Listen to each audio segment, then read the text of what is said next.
Welcome to the Explainer. Ever wonder why your message totally flops, even when the demographics perfectly match up? Well, beneath the surface demographics, there's a clinical reality. We're actually dealing with preloaded trust structures. Generational differences aren't just opinions. They're historical formations built way before any of us had a say. Turns out, history moves in a recurring four-phase cycle called a saculum. It creates very distinct generational personas. This cycle breeds four archetypes: idealist, reactive, civic, and adaptive. And guys, each one is wired completely differently. The crucial window is ages 0 to 21. That's when a generation's entire baseline worldview is formed.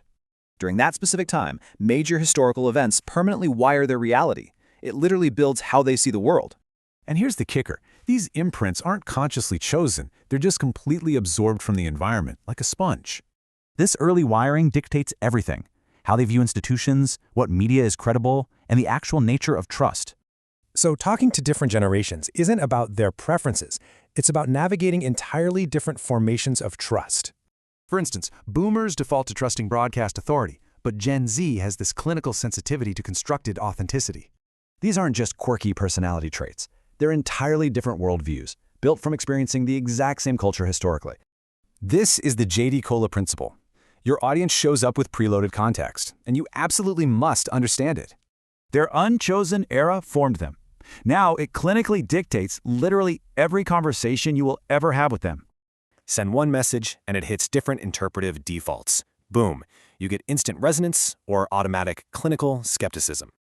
This is why human insight into trust beats algorithmic content generation every time. That's what drives real professional authority.